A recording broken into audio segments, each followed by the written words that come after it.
Hey, everybody. Welcome to another episode of Comics Discourse 114. I'm one of your hosts, Brian Newberry. I'm Brian Clark. And I'm Hassan. Tonight, we are going back to the 90s. We're going to cover some X-Force 1 through 4 and Spider-Man 16 crossover issue. This is It's a right shame that comic before, didn't sell any. I know. no, not at all. Right before folks hopped over to Image. So this will be a fun discussion with our kind of pair with our previous image number one discussions because several of these people left these books to do those. Do people know who these creators are? Are these unknown creators, right? Little known creators. I've never heard of Rob Liefeld at all. Like, I don't know who this dude is. And Todd Uh, McFarlane. yep, yep. Speaking of Todd McFarlane, somebody just came back from San Diego Comic Con, hanging out with our buddies Raj and Anthony. Um, but let's just cut to the chase. Brian, you got to meet Todd effing McFarlane. How'd that I go? I did. So Todd is like all over the con. He kind of does like a million things. There is like the McFarlane Toys booth that is has like a crazy line every day. And the if you don't know, the way that San Diego Comic Con works is at some point, like a month before the con, they send out this thing so you could go to the exclusives portal and you get like for every day that you have a badge, you get some votes and you can cast these votes like it's like you get twelve votes per day that you could be there and you can give all 12 to one thing or split them up and then they once everybody votes, you get like awarded access, you get like a wristband access to these exclusives. So it sounds like a Last year, lottery. You get yeah, it's picked if yeah, so because like I think a lot of people think they're like, "Oh, I'm gonna go see Todd McFarlane. I'm just gonna go get in line early." That's not No, how it that does not works. happen. Nope. Uh, so last year I didn't get any. I cast all my votes. I got nothing. This year I got three things. But one was like this UCC booth, and the other was Hasbro. I didn't even do either of those. I didn't really care that much. But I got Todd McFarlane. Woohoo! So pretty stoked. Um, so that was on Sunday. I so I have commissions of the first 10 issues of Spawn, the covers. Um, and I brought those hoping I could show Todd uh, and sort of see if he would be into it. So there's like I think there's like 100 people were in that line. I was like number 20 or something like that. You can get one thing signed. Can you guess what I got signed? I'll give you spoilers. Not Spawn number one because I already have that signed by him.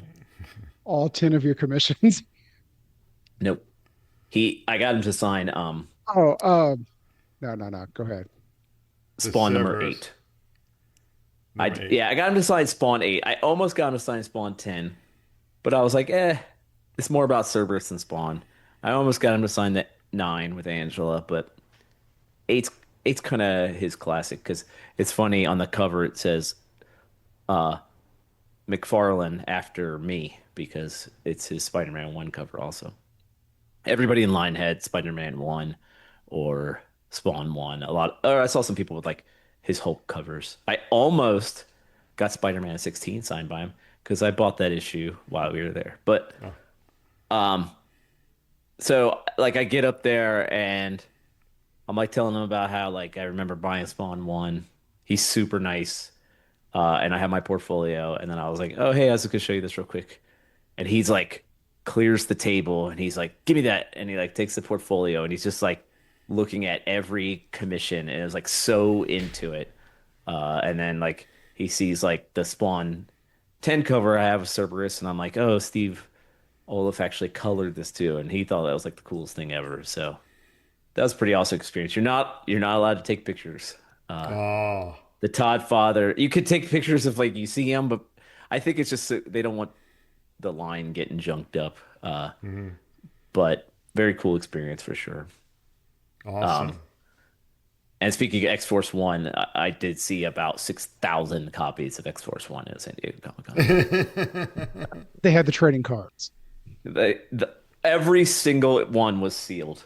Uh, so that's kind of funny. And that's somebody's fucking retirement right there. I know. I was gonna get a couple so that I could buy a house in Japan or Italy. Seems pretty like easy to do.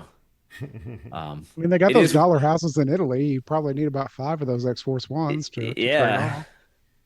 off. It's funny because like I see a lot of Spawn number one and a lot of X-Force number one at every con I go to, and those Mhm. prices vary from $10 to 100. I It don't is get it. wild. I don't get it, dude. I don't Yeah. get it. Especially Spawn has gone up in price because Spawn is still popular, and there's always talk about a movie with Jamie Foxx. So yeah, Yeah. I mean, those comics are old now. Those comics are fucking old. it's crazy. So I These get it. comics are older than Raj, I think, at this point. Yes, they definitely are. Yes, they are. So yeah, San Diego Comic Con's crazy. I got to meet a bunch of creators. I talked to Jeff Johns and Jason Awesome. Fabok at Ghost Machine. We talked Geiger. That was pretty cool. Um, I When talked are they to, coming on the show? I know, I talked to Xander Cannon, and spoiler, he might be on the show at some point. I He's the talked, I creator of Sleep. For people who yes, don't, yep. yeah, I was like talking to him about sleep, and he was super cool. Um, who else? Of course, Stan Sakai, Jared Callum, and Zach Rosenberg. I let them flip through my Usagi commissions. They were flipping out about that. I talked to Eric Canetti. I gotta ask, Um, did you buy a Kaito 84 page? no, I looked at a bunch of. There was one I want. So Kaito 84 is done. Yes. Number five came out, and I was like, I looked in there. I was like, this is the page I want. I watched a guy buy it right next to me. Stan Sakai was flipping through all of Oh, them and picking out the ones he wanted.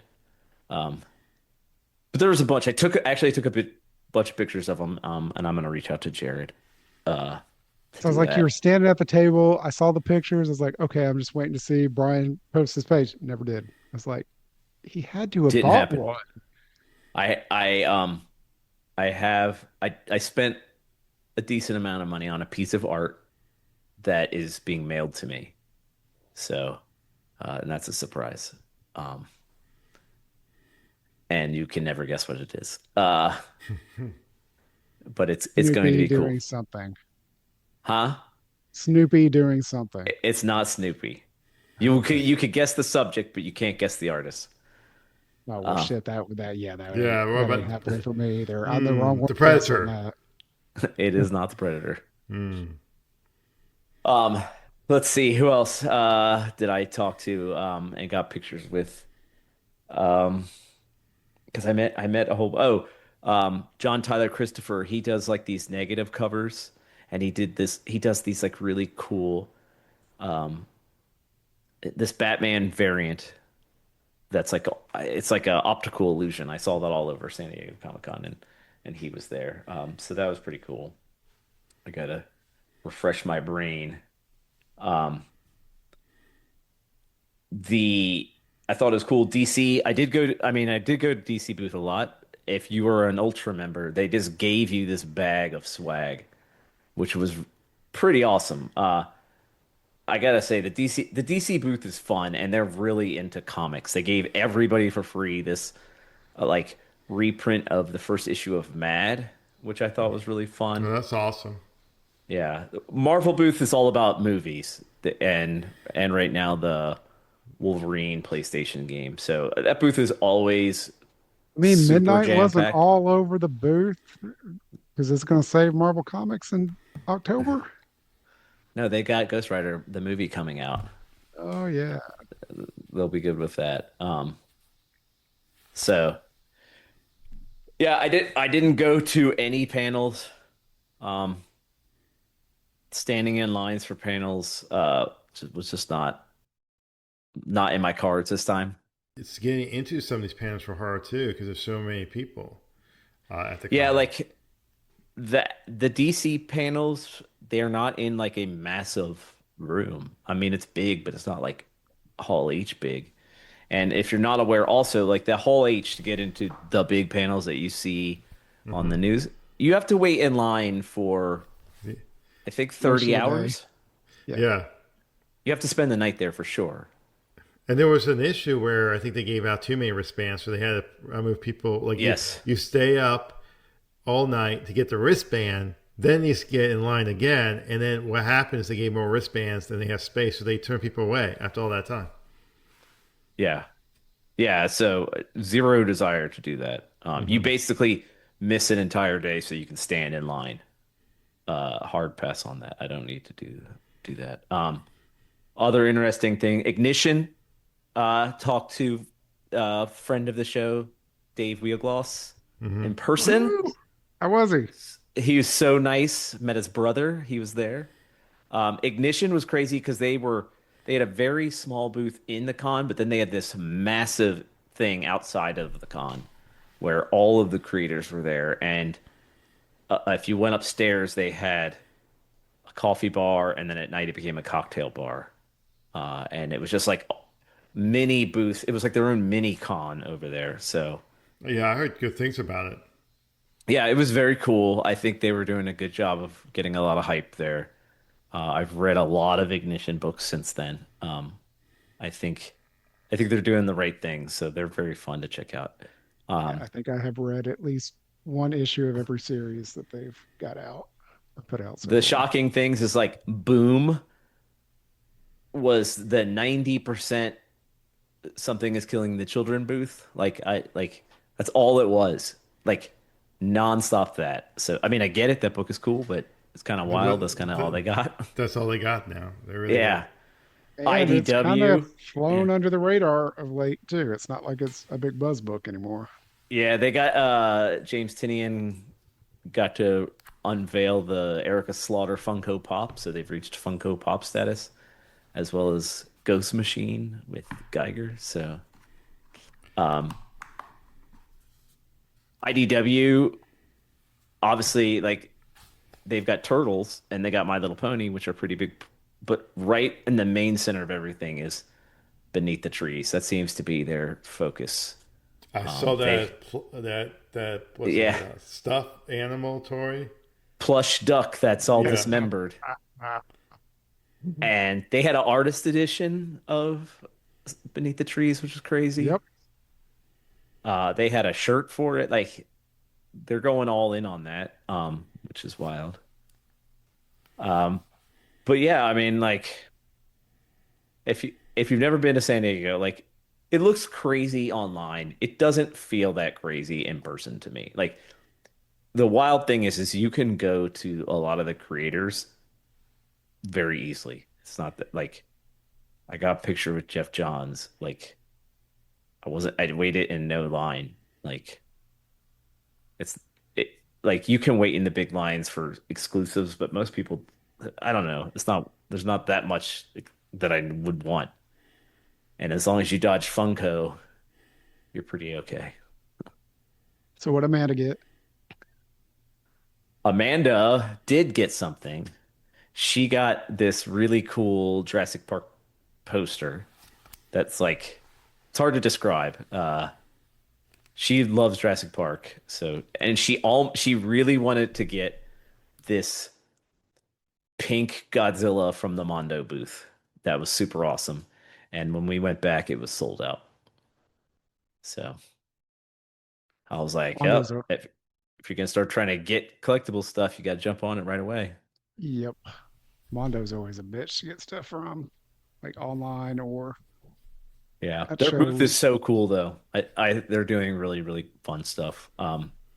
They unveiled this like the real Ghostbusters cartoon Ecto One. It looked amazing, and then they've got their new Turtle series, which I didn't realize they get permission to basically extend the story from the third movie in any way that they want to.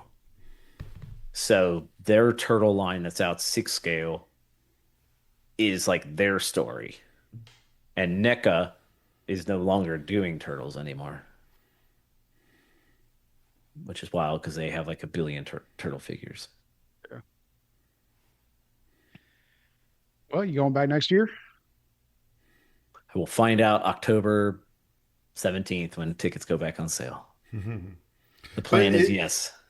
so like I never been in. Obviously I've been to a lot of cons. It seems like a different experience than like Heroes or Baltimore. Yeah, I mean it that Heroes Baltimore is a very small piece of this. Mm. Like you're not there doing an art hustle. You can definitely get art. You like Raj picked up a Merca Andolfo, Yeah, I saw very that. like you NJ Lee. Um, you can definitely do that. Um, but it's like it's more like going to it feels like a theme park to me more than Mm. anything. You're just like, oh man, everything cool, like stuff that hasn't been released. Like, Marvel's fun because they kick off the movie and then the next day they change up their set to show all the suits from it. So, and the Marvel booth has a million people, but like I just walk right up to they have a Doctor Doom like movie accurate version of Yeah. them, and you just take a selfie with it or take a picture right in front of it. So it's just like it's I would say six times maybe more bigger than Heroes. Oh Plus yeah. like a giant part of the city gets real into it. And San Yeah. Diego is way more fun than Charlotte. Or and New York too. We should just definitely have a Comic Discourse 114 panel at San Diego Comic Con. One day. Hey, dream big. Hey, we have 200 episodes. Look what we've done. All right. You guys ready to talk about the next generation of mutant action brought to you by Rob Liefeld? And I'm game. yeah, I need some extreme hair. Oh, the next generation that is old enough to have children at this point. Yeah. Dude, this was the shit when it came out. Like Oh, it was a shit. Yes. Yeah. I absolutely love this era of X titles. All It right. is Reading definitely it, cool for teenage boys. Yes. yes. And reading it now and knowing what happens. Dude, they didn't know what the fuck they were doing. Like they were throwing shit out here that has acting like it's a giant plot that's gonna go somewhere.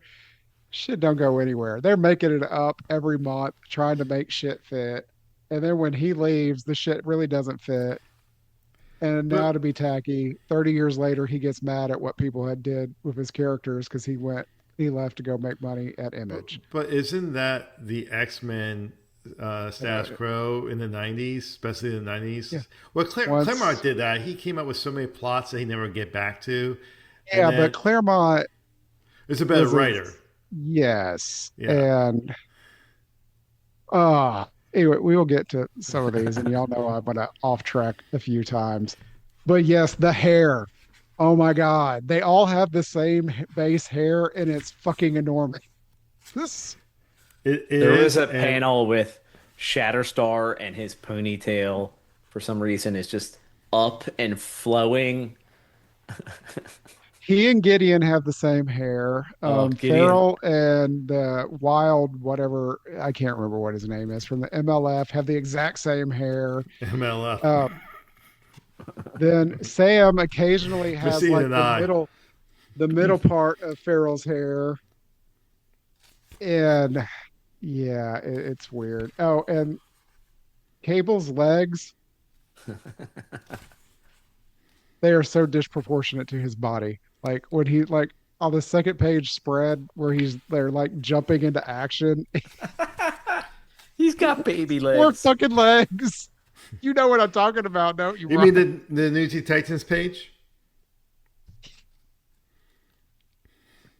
Oh my Oh, god. again, sorry. I just had to get some of this out before we talk about it. This is the shit. I loved it as a kid, like y'all were saying, and I've read it since, but just today, Well, it's a little different. I Yeah, because I'll haven't. say like character design was like fairly minimal, and then Fairly you start. reused a lot. It's like three designs reused a lot, and they're Well, still I'm being saying like reused today. pre X-Force, it's like Batman was like one of the most wild costume designs in Wolverine, and then Rob Liefeld was like, "What if these characters had so much going on? It was unreal." They all have pouches, lots of pouches. They never Cable's touch them. shoulder pads, like I'm like, "Oh my God, are you about to Oh, play football? What are you doing?" a Well, couple no, no, issues no, in, no. Cable's in some giant body armor, but That's what I was That gonna armor his say. legs. sucks. I was like, is he supposed to be a knight from King Arthur's court? I mean, what's going But on? but then did you see the legs? There's like a foot of padding between the armor and where his legs go. It's fucking I ridiculous. and I didn't notice this, but everyone looked old in this book because of all the lines, all the cross Yeah, hatching. And you're like, yeah. looking at it, it's like everyone looks so old.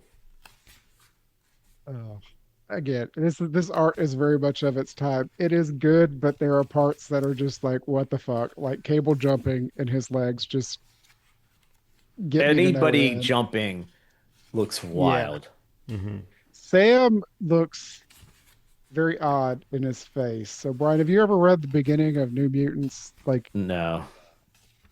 I have. Sam looked gangly and awkward and not very attractive for most of New Mutants. Hmm. And then he gets here and he looks very much like a pretty boy. And Hassan, you remember Boom Boom's first Yeah, appearances in like Secret Wars 2? yeah. All Then of a sudden, like she has a glow up yeah, when Liefeld comes on. it's no different than John Romita Sr. with Peter Parker himself. Yeah.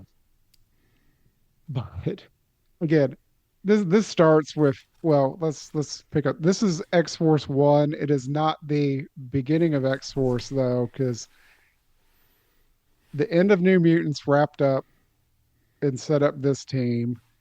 It also, like during Liefeld's period at the end of New Mutants, he brought in the Mutant Liberation Front and this mysterious bad guy leader named Strife, who we didn't know anything about. At this point, we still don't. And at the end of New Mutants, they show the MLF, and Strife takes off his helmet and it's Cable. And you're just like, what the fuck?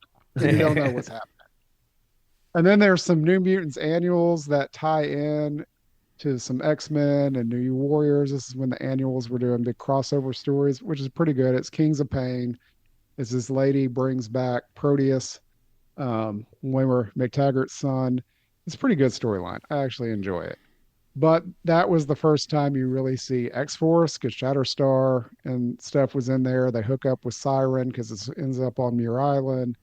Um, but then this is really the launch of the team, and we got Sam, Cannonball, and Boom Boom come over from the New Mutants, and then we have three new members, well, and Cable, and then we have Warpath, Feral, Shatterstar, and then Domino comes in too. And all of those come in at the last three issues of New Mutants. Oh, So this is the first time Shatterstar. we're really seeing them I as a know. team. Shastor. Let's take Longshot and make him have swords. And give him an old school football helmet. Yes. Yes, the padded helmet is kind of funny, and very similar to what Sam has with the giant goggles that Hmm. he's wearing, the aviator goggles. Um, but this whole first issue is the team fighting the MLF. They found out where they're hiding out in Antarctica, and it's really just high action, beat up bad guys issue.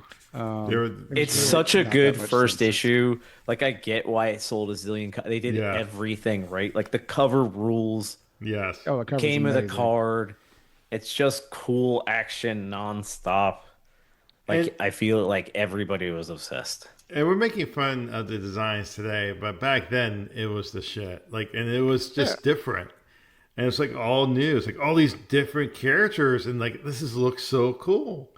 There is a lot of good to like in the art, but then when it's off, and it's just kind of funny at this point. But again, it's a mix. I like it, and then parts of it, I'm just like, this is Yeah, ridiculous. the ultimate visual of that is the full page spread or page of Strife Yeah, looks so cool, but then next to him I know, I know. Thumbelina. is Thumbelina, and you're like, what in the hell? What the fuck is that? Rob Liefeld was like, I gotta nail Strife, I gotta nail it, and he did, and then he was like, oh shit, I have So, 10 dude, minutes. I have a statue of Strife just in this exact design. Like Dude, do you that have a Bowen do you have a side piece with him? Thumbelina was not with him, but Bowen did that as a statue, and I have it. Yeah, how does he walk around? He's so spiky. How does and people are like, how's he go to the bathroom without just Yeah, like cutting himself? he can't even like he can't look down. No, he can't move, period. Yeah, He can't turn his head. Oh, he's awesome looking though. I still think Strife looks awesome. ah. Now Farrell attacking Wildside, like when Farrell's jumping at people, Mm-hmm.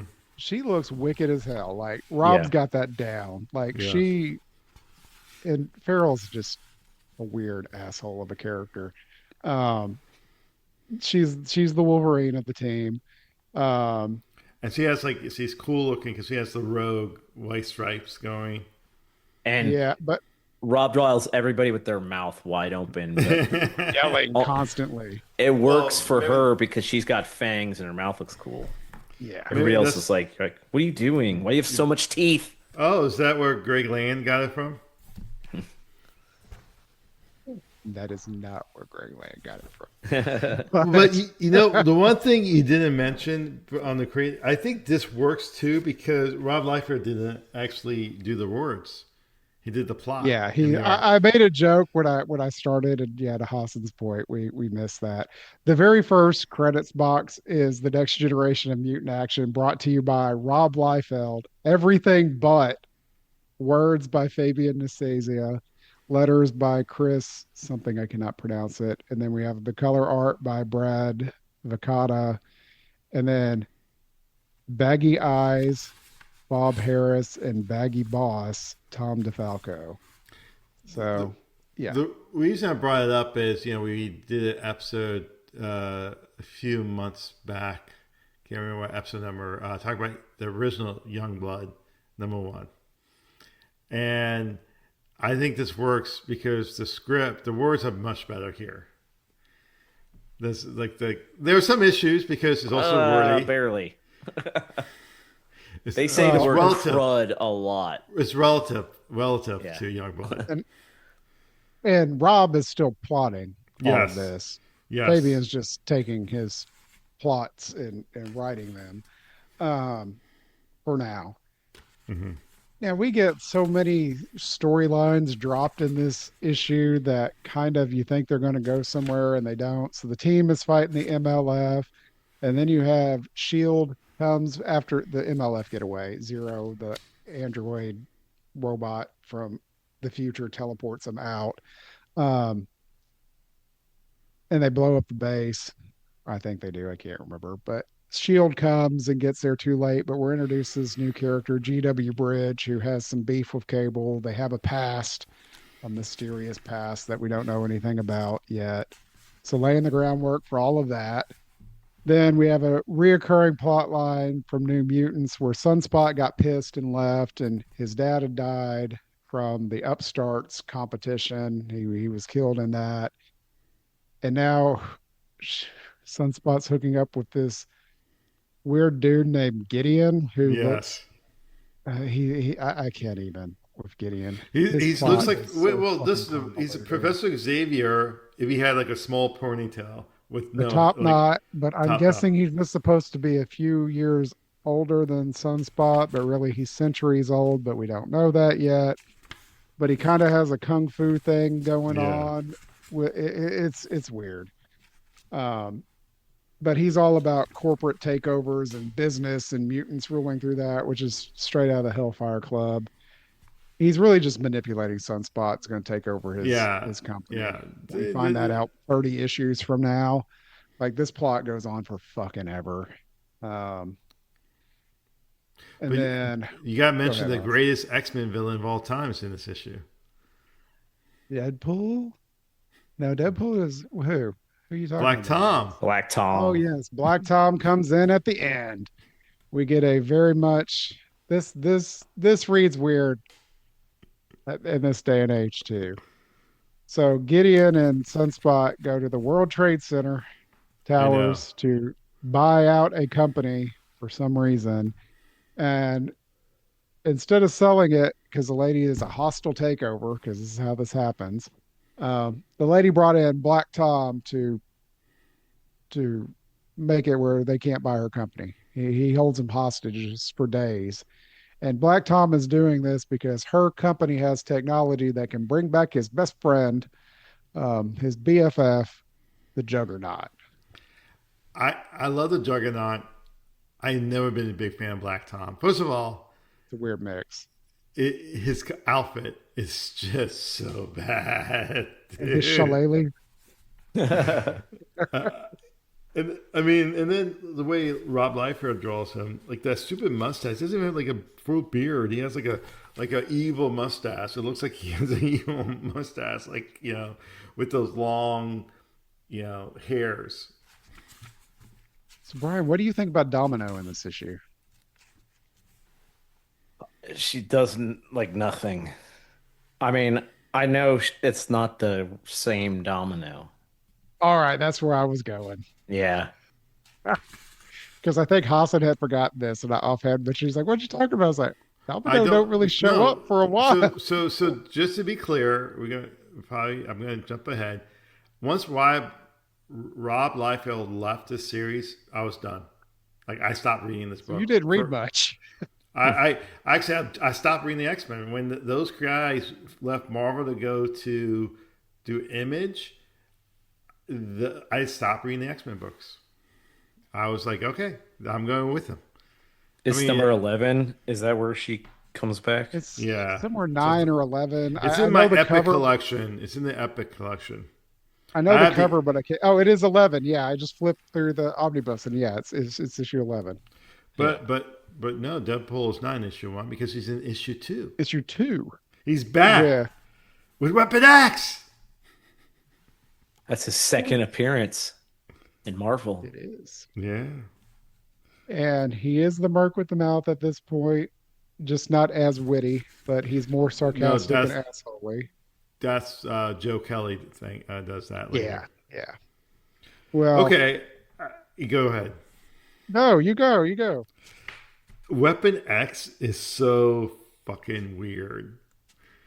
So, he's playing Deadpool, and in it, he hits a button in his arm, and his hand flies to Deadpool.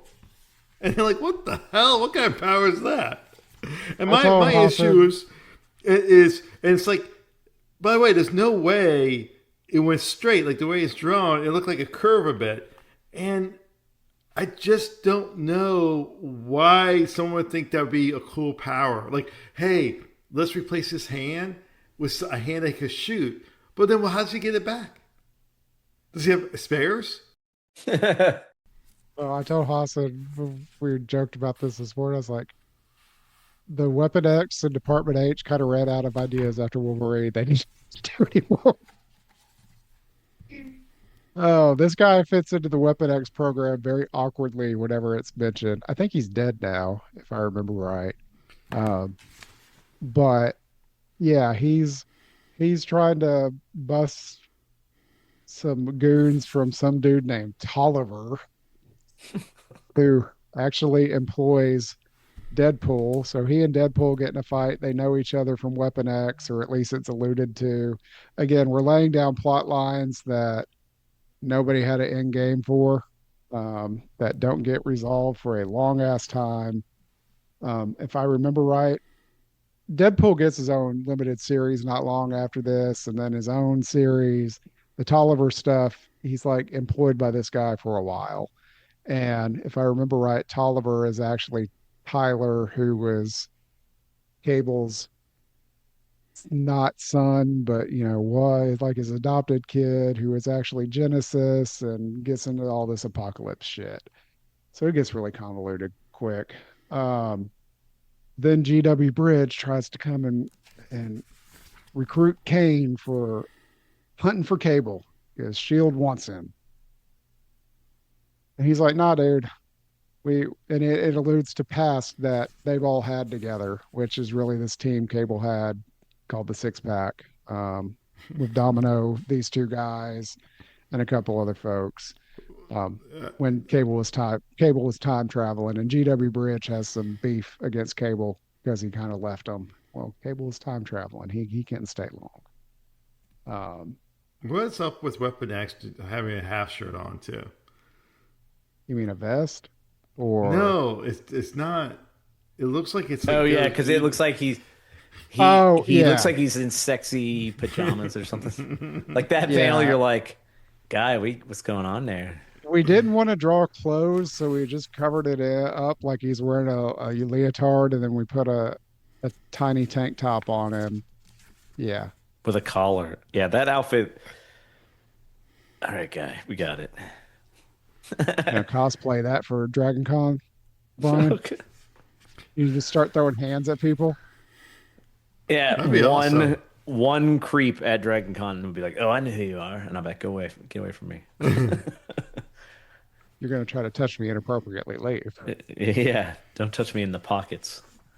Oh, oh, we did not mention where X Force's base is. This is one thing I do like about this series. They get some cool fucking bases, Hmm. but then they don't last long because they keep blowing them up. Um, this first one's an old Sentinel hideout, that the Trask had in New York. It's carved into a mountain. I kind of like it. It's cool. Later, they camp out at Murder World for a while. I like that one too. Like they have some fun bases, but again, they keep blowing them up. I think this one's done before the end of the first year. Um, but how do you have an X book without some training sessions? And instead of a danger room, they all fight in the forest, and it's pretty well a game of tag. All of them against Feral, It. which does not go well. By the way, isn't that what Mark Ruffman and George Perez did in issue one of New Teen Titans? Maybe, Yeah, they did. They maybe. played tag, and then Raven went berserk. I'm just saying Well, that like Rob Liefeld likes to play the greatest hits when he plots the books. Anyway, well, they give like 10 minutes to beat Feral, and it doesn't really work out very well because she's all about hunting them, but she also can't turn off her wild instincts and goes feral, pun intended. Um, and really just tries to beat the hell out of him. And Sam or Shatterstar and her get in a big fight, and he's like, "Come on, I got my swords, let's fight," because he doesn't play either because they're both edgy. And Cannonball tries to break up the fight, and when he stops blasting, Feral eviscerates him. Literally, just his guts start coming out of his stomach. But they don't show any of that. And it's kind of like no, they're acting like it's all bad, but then when they show it, it doesn't even look like his uniform's ripped. But they're like, he's about to die. it looks like he just farted in the picture Yeah. because it's sounds across his cheeks. All right. Now, did y'all notice during this fight, Boom Boom's outfit? I thought there was something wrong with my Epic collection at No, first. this I was is the like, oh, original. so So, basically it looked weird because it's all purple except for her red boots and gloves. yeah, except you see a bathing suit. Like it's purple from literally the bottom of where her neck meets her head. It looks like a full bodysuit except for the boots and gloves. But then you can see where they drew Yeah. like a swimsuit bodysuit on her. I think they got in trouble because they thought it looked too dirty and made them just color the whole thing, and her whole body is now purple. This looks weird, dude. They just should erase the lines. Yeah, they really They should were have. inked. Yeah, it did not, it does not look well. And no, it's not just your epic collection. Johnson. Oh, well, Sam miraculously starts healing fairly quickly. He's okay. His This goes clothes into heal plot too. lines. What's that? His clothes heal His too. clothes healed too. Yeah. Well, this is alluding to some shit that happens in a couple issues right about the time their base blows up. Sauron actually eviscerates him and he dies, but then he heals. And this is where we find out Sam is immortal. He's an external like Gideon, except Marvel decides to abandon that plot line not long after, and it's never heard from again. But for a while, like Sam was around for 400 or 500 years. Like Cable has records of him, and that's part of why Cable came back in I time, remember doing all that. this I do remember external that. Did nothing stuff. ever happen with that? No, they abandoned Sam being it, and they just kind of retconned and said he's not. He's not Okay.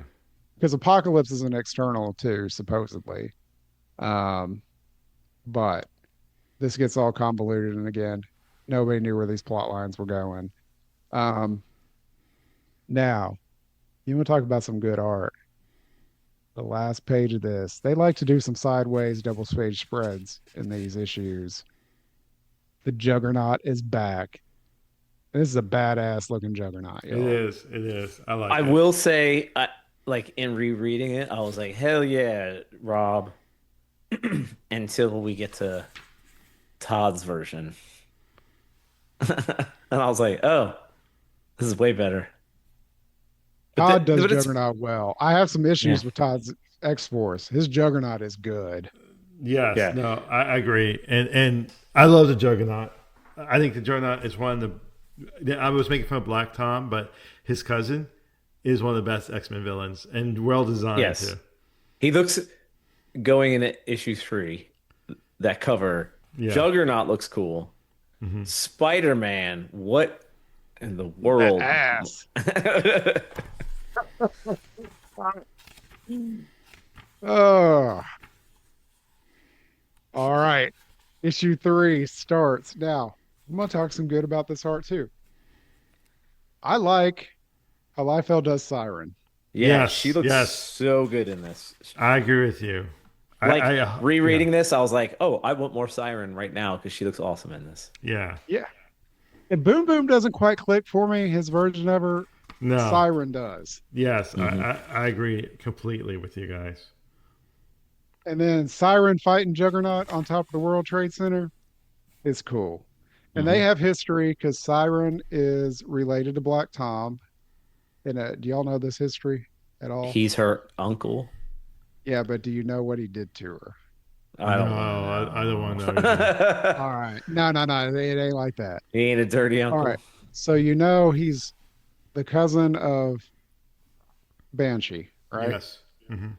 All right. So he was in love with Banshee's wife, if I remember right. Banshee's wife died. He was like a secret agent or Interpol agent or something while he was on a case. He did not know she was pregnant and had a baby. Black Tom hid that from him.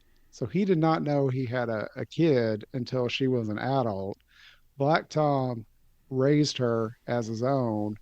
Then she gets her mutant powers like her dad. She's got the exact same powers as Banshee, pretty much. And Black Tom has powers, and Black Tom's best friend's Juggernaut. So they all kind of know each other. But then she's betrayed when she finds out her dad's really alive. Because I think her first introduction was like as a Spider Woman villain, I was if I going to say, remember I actually read the first X-Men book I ever read was in Spider-Woman, the two-parter. Written by right. Chris And Claremont.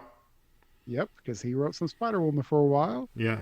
Well, so she's got some beef with Juggernaut and Black Tom because, bad blood, literally.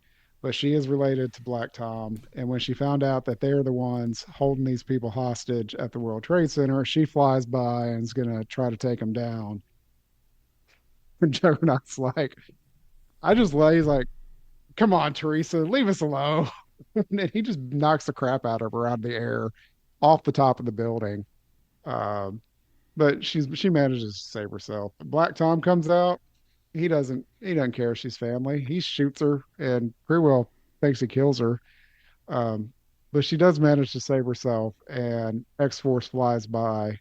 And like I said, she was in that annual crossover with the Proteus stuff, and she knows who Cable and all them are. So she flies up and starts plotting to take them down with X-Force. This is her unofficially joining the team because from here on she's in the team. Mm-hmm. She's a mainstay for the rest of the run, and then she ends up joining X Factor Investigations when Peter David takes over that book. She's real good in there too. So Brian, if you like Siren, I really do think you'd like X Factor Investigations. We'll I've cover never that even soon. heard of that. It's the Peter David X Factor book. It's just where Madrox and them are running a private investigation firm. There's like 3 or 4 omnibuses of it. Oh, two Oh, actually. I'll just bang Thanks that out. too. Two of them. They're after really West good. Coast Avengers. Yes. Okay. No, no, no. This trumps West Coast Avengers big Okay. time. Okay. Oh, um, Cable is in that giant fucking armor. Why is he? Why is he? Did they explain it? Did I miss it? Like it's He just likes armor. Yeah, he wanted to be shiny. and and it gets worse and worse.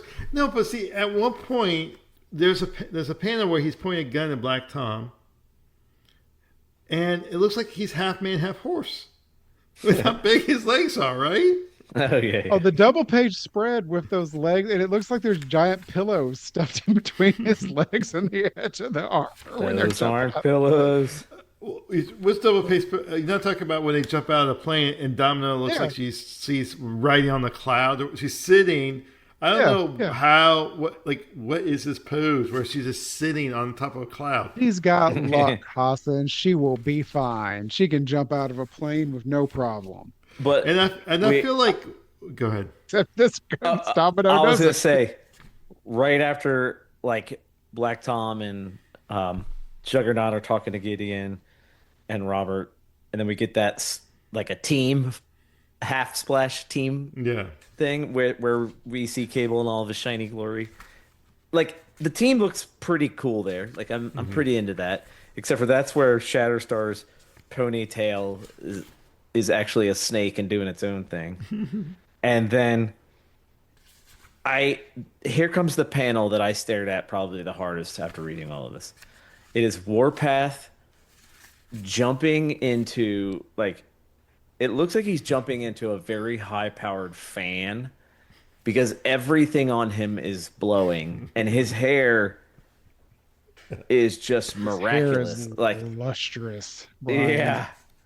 It's just like boo, and all of We his have little not talked frills are much everywhere. about we Wait, have not talked much about James Proudstar. But- I do but- think this is a good design, but the hair is out of control. well, and the fringe, you're the talking fringe on about the him. shoulder pads. Wait, you're talking about him jumping on top of the building to fight Juggernaut, right? Yeah, where Yeah. all of his stuff is blowing around, and then we get a back shot of him, and he's shrunk, and I can't handle it. His Those two proportions panels, are all over the place in this No, book, though. I don't think he's shrunk. But he got fatter too. he got Juggernaut that is fat that back. big. Yes, like from the back of him, he looks like he's a midget. That's just a stretch, right? He has one butt cheek. Well, I can't he handle and that Juggernaut panel. beat the shit out of each other. He and Juggernaut are beating the shit out of each other, and then Spider-Man they fly off the building, mind you. And Juggernaut's, you're like insane. He's like, oh well, we'll be fine. And then Spider-Man comes up, and this is where he finally joins the fray, and he's like, oh my God, somebody's actually fighting Juggernaut. This guy's an idiot. He's a fool. I better help him. Right. And then we get part of the world. Black Tom decides to blow up the top floors of the World Trade Center. About 10 years too soon. Sorry. This This freaking is awful to panel read of nowadays. Cable holding this gun to Black Tom. It's like it's The gun is ridiculous, but the pants. Y'all see what I'm talking about with the pillows? Yes. Here it is. I'm just saying, he looks like he's a horse. Like, so I'm Weird. saying, it looks It's so so weird. And why did he do that? And then, but, yeah. So anyway, But for a lot of the battle between Warpath and Juggernaut looks really good. It's just that initial jump in. You're like, like if I had a time machine and it like only had a certain amount of uses, I kind of want to go back to myself reading this to, just to see did I look at this picture of Cable in this shiny outfit full of pillows as whatever age I was and be like, Oh, this is phenomenal. comics can't get better. They can't. Wait. So you're talking about if you could travel in time, like a time travel with white hair. Now you have white hair now, or gray hair, and you go back in time. Who does this sound like? Yeah, I will be Cable. You So just make sure you have a lot of pockets yeah, and young me would be pouches. like, "Oh my God, we turned into Fine. Cable." That can be your Dragon Con outfit, and then Magneto the next day. You don't even have to touch your hair. Shiny Cable. Oh God. Oh, well, we are now talking about our first issue of Todd McFarlane's Spider-Man, formally, and it is also the last issue of Todd And McFarlane's Spider-Man. and Spider-Man lets you know on the cover. Oh, and this is a special Sideways issue, which is Yeah. so weird. When I was like, this is weird when I got it as a kid. Um, so yeah, all the pages are landscape instead of portrait. So you got to Yeah, flip the issue, and the double page spreads are tall, not wide. yes. And the first, we get a cool page of Spider-Man dodging debris of the building. Then we get this awesome double page spread of the Juggernaut. That is so cool. His I Juggernaut mean, looks good. it really is, Yeah. and I know this is controversial, but Todd is the goat when it comes to drawing Spider-Man. I know that's controversial. Most people don't think of that. But that said, Todd is not the goat of drawing anybody in X-Force. It is, well, hmm, I liked his Shatterstar better. yes, I did not. His face is janky, and Farrell looks like something out of a horror movie. Yeah, I think And Rob's Feral is better. Warpath is just wrong on every bit of him. Like as cool as he draws Juggernaut, you'd think he could go all out on Warpath here, and he does not. It is not. It is not good. But at this point, it's all of them against Juggernaut, and Spider-Man's like, "What the hell are these fool kids doing?" Hassan, I do think it's funny that Spider-Man and Juggernaut fight a or used lot. to fight fairly regularly They did, yeah. They of all fought, characters. yes, yes. That is not a good matchup for Spider-Man at all. I want to say it started in the '80s, though. Like I think that's why we think of that. Like it was the Yeah. Rochester and John Romita Jr. Run, and yeah, I have those I mean, I issues. think it's cool that they fought, they have history. It's just when you think about it, it's like this that is weird. Uh, Rob also draws a very, very weird cannonball. Yes, with his mouth really Oh, you mean weirdly Todd? open. Yes. Yeah. Yeah, yeah, Yeah, sorry. he looks like a cartoon. Like he Yeah. all of his facial expressions in this are very cartoony. Um, he does draw a decent cable, but really this issue is all about the Juggernaut. And it's just the team fight, the Juggernaut. I don't think we need to go hit by hit. Um, Juggernaut's just mad trying to get in the building because part of it blew up and he wants to make sure Black Tom's alive, not knowing that in the meantime, Cable puts a bullet through his head while he's hanging off an elevator shaft. Um, because that's just the type of guy Cable is. I do think his Gideon looks better. Well, that's not a high bar, but I do love the page where Juggernaut has his arms crossed and he's looking down at Spider-Man. I love that page. That panel Yeah. is so Yes. good. I mean, Uh, that's the thing about Todd. He could draw like the massive splash pages, but it's just detail panels. and Spider-Man webbing up his eyes. And in doing the pushing him over. We're having Warpath push him over again, and this double page spread of Cable in the building with Domino, although I don't know what all these cords are on her, and Siren is good. I like that. Hmm. And I also like when Shatterstar stabs out Juggernaut's eyes and Yeah. Juggernaut freaks out. Like that's some good art. Juggernaut does get so mad though that he decides to knock down the World Trade Center, which is again kind of tacky in Weird. retrospect. Yeah. But the next issue, it seems like that didn't happen when you go back to X Force.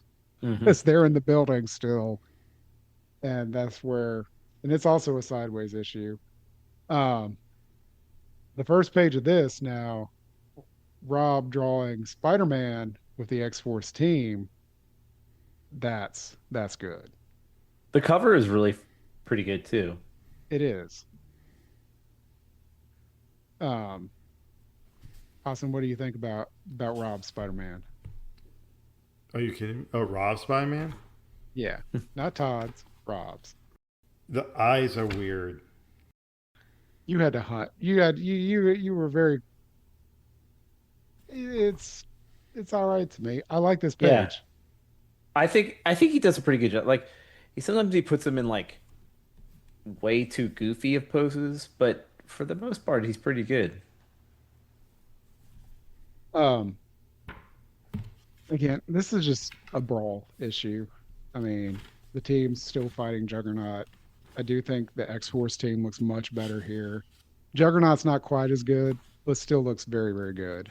Well, Um, I just go back. This is before the internet. So when they did these crossovers, I don't know how they did them. Like when they work out, we talked about this with the death of Superman.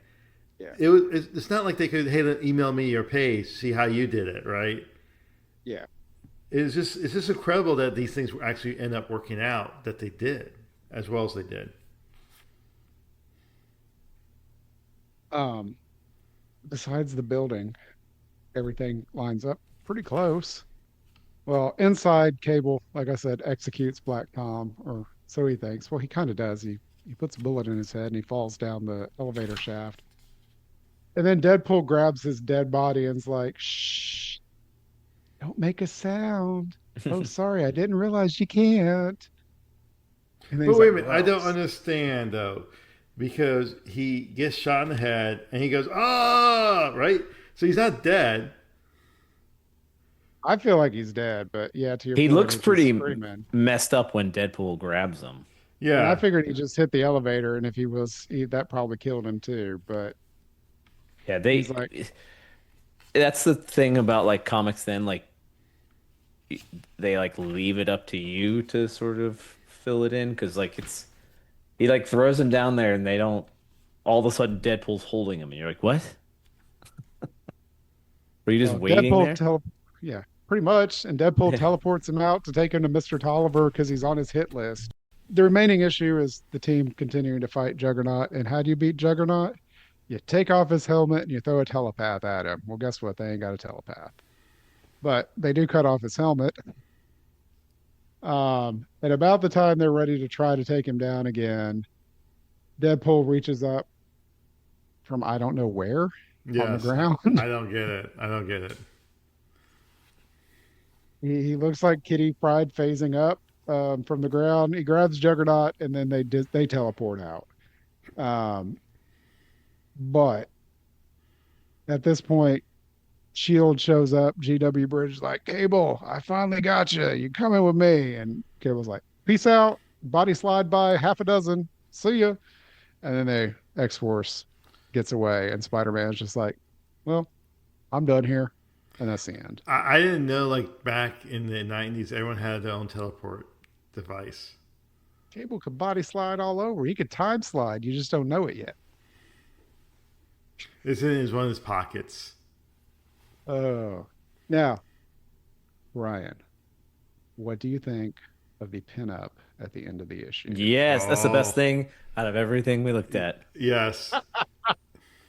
Ah, I I was like, oh yeah, this rules. it's X-Force by Mike Mignola, except we don't have Warpath or Boom Boom, but we got Feral, Cannonball, Shatterstar, Domino, and Cable. It's so crazy. Like this is the kind of stuff that I love where he took everything that Rob had and he did it in his way. And I mean, it looks different. Like Shatterstar looks kind of cool for the He first time did. ever. I mean, he did some pages in X Force 8 later on. Yeah. Yeah. I think like X-Force is just, it's like you're there for the fun. Like re reading these is painful. Like it is some wacky dialogue. And It I was is, like, dude. this is aimed for teenage boys, like totally. I would be very curious to see if somebody who was, you know, born in like 2010, like a teenager now, basically, if they looked at like they're like, hey, I'm into comics. I'm like, hey, you want to read this old as shit comic, X-Force? And they're like, would they be like, this is cool, or they'd be like, what in the hell? I think people will still love seeing the Deadpool because Deadpool is so big. Deadpool is the Yeah, biggest that's thing fair. from this book. But and people are reading the new Youngblood series, right? I mean, people are I don't. not us. Maybe reading is too strong a word, No, no, but no. I don't know. It is weird. Like this whole thing. Like I don't know what I was thinking when I loved this. I really don't, guys. I really don't. I'm gonna be honest with you. So, I'm for people who don't know, I'm trying to like reduce my collection, um, and I had this as a in the Epic collection. It's like, oh no, I love X Men. This is an X book. I'm gonna keep it. And after rereading these four issues, I was like, yeah, I don't need to keep this Epic collection. I'm never gonna reread it again. Yeah, I like it. It was so cool when it came out. Like it's It hard. was. It, like, it, like I was obsessed with Rob Liefeld and Jim Yeah. Lee and Todd McFarlane. And like I get it. Like if it's like the way Absolute Batman is hitting now. Like Mm-hmm. it just exploded like that. Everybody was obsessed. I mean, that Um, Extinction Agenda event was just so great with all those different artists and being involved. yeah. Yeah, no, I agree with you completely. And I think like back then I was like Cable is going to be the biggest Marvel character of all Mm-hmm. time. Which is wild to think about. Like I like Cable more than Deadpool. And like I get why Deadpool is as big as he is, but like it is kind of wild to think about that. Like he just seemed like such a just a oh there's a ninja guy kind of character to me back then. Like I didn't even he He didn't was even very like generic, register for me. mercenary. Yeah. Yeah. So it's like I was like Cable and Strife like that's the literally the best.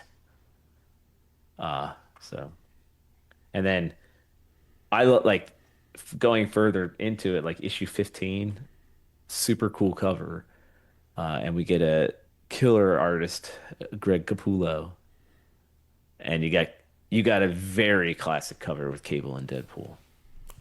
And to think about where the two of them go is kind of wild. Mm. But I mean, it's like this is like reading ultimate comic history. Like, I mean, it's weird to, like it's obviously no DKR, but like DKR changed a lot of things. X-Force definitely changed a lot of things. Every team wanted to be X-Force. Oh And yeah, to this day, if an X-Force thing gets announced, I'm like, I'm gonna check out this X-Force thing. Yeah. Unfortunately, the last few have not been Yeah, that. The last good one was Remender's Uncanny Yeah. X-Force. there was what the one with Forge in it. That wasn't.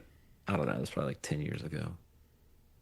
Mm, now that one, there's one with Forge right after the Krakoa stuff that, or Oh yeah, that was after it. yeah, Yeah, I didn't really care for it. yeah, it was not that Awesome. great.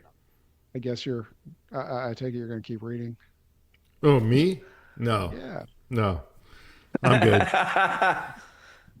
Well, what's funny is Ants and I were, I know only one ish episode of Marvel Fanfare has come out so far, but we have some in the bank just to have some buffer. And the first storyline is a Savage Land storyline with Sauron, written by Claremont. Hmm. Um, the next issues that ended in like 81, 82. The next issue of X Force is where Sauron appears next, and it's kind of it.